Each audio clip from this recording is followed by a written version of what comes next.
Video like जरूर कर लीजिए और ऐसे वीडियो लगातार फ्री में पाने के लिए चैनल को तुरंत सब्सक्राइब कर लीजिए और बेल आइकन को जरूर टैप कर लीजिए ताकि आगे भी सारे वीडियो आपको मिलते रहे। यूट्यूब में फॉलो करते हैं तो प्लीज ये वाला फ्री टेलीग्राम चैनल जरूर ज्वाइन कर लीजिएगा। सारे नोटिफिकेशन सारे अपडेट यहीं पे आते हैं, ध्यान रखिए। Good morning friends, my name is Chandravardhan and I welcome you all to Study for Civil Services, one of the India's leading educational platforms. दोस्तों हम लोग बिहार का परिचय के अंतर्गत बिहार का ज्योग्राफी देख रहे थे। बिहार के ज्योग्राफी से जुड़ा हुआ जो बेसिक फैक्ट्स है वो सब देख रहे थे और बिहार का भौगोलिक विभाजन देख रहे थे। ठीक है, तो ये हमारे कुछ पेड ग्रुप्स के नंबर हैं, यहाँ से आप पेड ग्रुप ज्वाइन कर सकते हैं, जरूर जुड़िए। और फिर हम लोग डायरेक्ट चलते हैं हमारे जो चैप्टर था उसके ऊपर चलते हैं। हम लोगों ने क्या देख लिया था, बिहार का जियोलॉजिकल स्ट्रक्चर देख लिया था, भूगर्भिक संरचना हम लोग देख रहे थे, जिसमें कि हम लोगों ने 4 प्रकार की चट्टानों के बारे में देखा था कि धारवाड़ चट्टान, विंध्य चट्टान, टर्सरी चट्टान और क्वाटरनरी चट्टान जो है वो बिहार में पाए जाते हैं। और बिहार की जो भूगर्भिक संरचना है वो प्री कैम्ब्रियन एज से लेकर क्वाटरनरी एज तक जाती है। ठीक है, आज हम लोग इसके आगे देखने वाले हैं जियोलॉजी ऑफ बिहार, मतलब बिहार की भूगर्भिक संरचना। अब 4 प्रकार के चट्टान पाए जाते हैं, tertiary rock, quaternary rocks, Vindhyan rocks और धारवाड़ रॉक्स। ये कहां कहां पाए जाते हैं ये जरा देख लेते हैं। ये जो आप ऊपर का एरिया देख रहे हैं, ये जो आप ऊपर का एरिया देख रहे हैं, ये पीला वाला जो क्षेत्र है, नारंगी कह सकते हैं, नारंगी या पीला वाला कह सकते हैं, ये आपका हिमालय का तराई क्षेत्र है, हिमालय का क्षेत्र है, हिमालय का पर्वत पादीय क्षेत्र इसको कहते हैं, फुट हिल कहते हैं। ठीक है, ये क्षेत्र पाया जाता है। ठीक है, और ये शिवालिक रेंज है। हिमालय जो है वो 3 भागों में बांटा गया है ना, एक है आपका बृहत हिमालय जिसको ग्रेटर हिमालय कहते हैं, उसके बाद आता है हिमाचल और तीसरा जो आता है वो है सबसे नीचे वाला, इसको कहते हैं शिवालिक। ठीक है, तो शिवालिक रेंज जो है उसका विस्तार बिहार और उत्तर प्रदेश दोनों में है।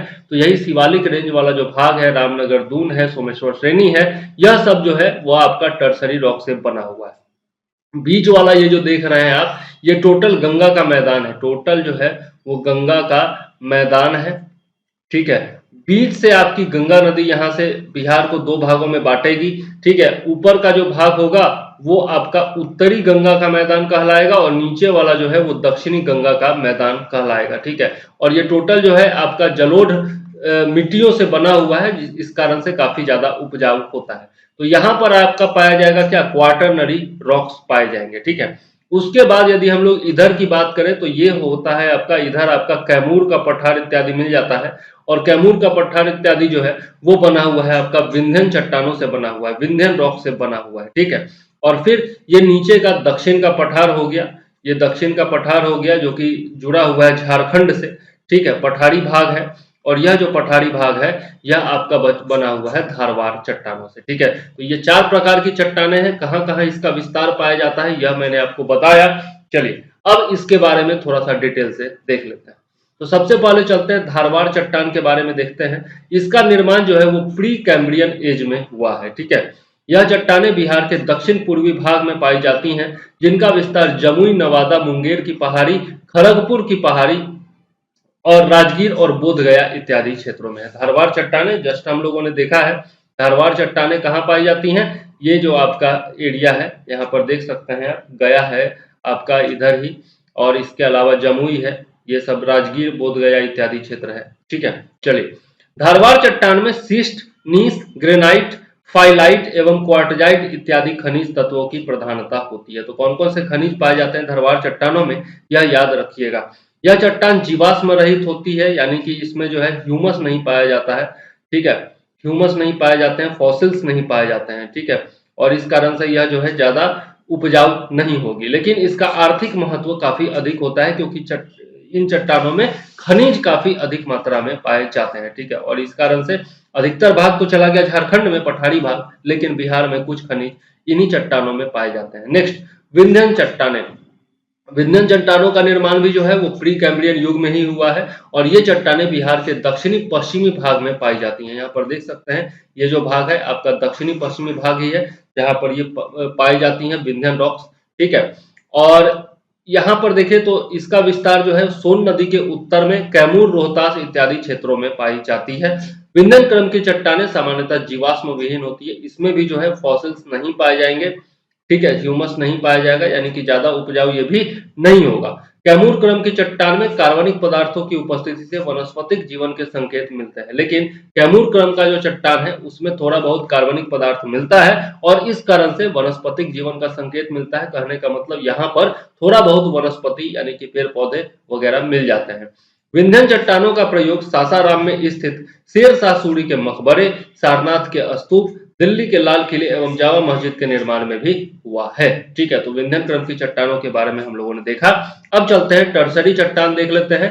हिमालय के दक्षिण में शिवालिक पर्वत श्रेणी में यह पाया जाता है और इसका निर्माण टर्सरी युग में हुआ है। ठीक है, टर्सरी या फिर क्वाटरनरी युग में हुआ है। ठीक है, टर्सरी से लेकर के क्वाटरनरी युग के बीच में कह सकते हैं। ठीक है, इसीलिए इसको टर्सरी चट्टान भी कहा जाता है। ठीक, तो याद रखिएगा शिवालिक पर्वत श्रेणी में यह पाया जाता है और बिहार के उत्तर पश्चिमी भाग में पाया जाता है। जैसा कि हम लोगों ने देखा था, उत्तर पश्चिमी भाग, ये जो भाग है आपका उत्तर पश्चिमी भाग, यहाँ पर आपका पाया जाता है टर्सरी चट्टान। ठीक है, अब इसके बारे में और देख लेते हैं।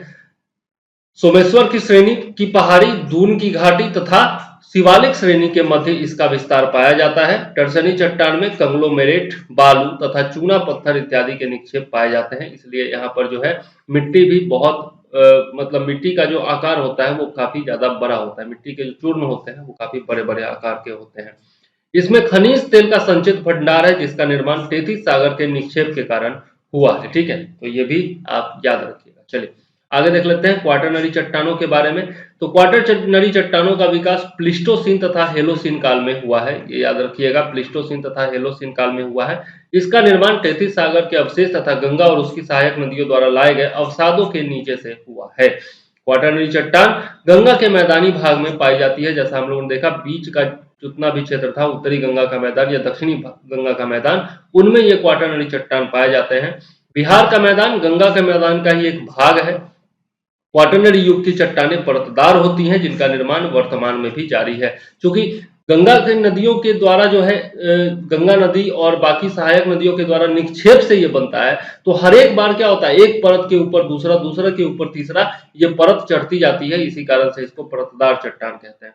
इस चट्टान का निर्माण जलोढ़, बालू, बजड़ी, पत्थर और कंग्लोमेरेट से बनी चट्टानों से हुआ है। ठीक है, तो ये भी आप याद रखिएगा। अब नेक्स्ट वीडियो में हम लोग बिहार की भौतिक विशेषताएं देखेंगे और इसका विभाजन किस प्रकार से भौगोलिक विभाजन किया गया है वो देखेंगे और फिर उसके बारे में डिटेल से पढ़ेंगे। फिलहाल इस वीडियो में मैं चंद्रवर्धन लेता हूं आपसे इजाजत। हमारे वीडियो को लाइक करते रहिए, कमेंट करते रहिए और सपोर्ट करते रहिए, सब्सक्राइब करके हमारे चैनल को, और साथ में शेयर भी जरूर करते रहिए ताकि हमें और भी अच्छे अच्छे वीडियोज बनाने के लिए प्रोत्साहन मिलता रहे। तो चलिए, जय हिंद, वंदे मातरम।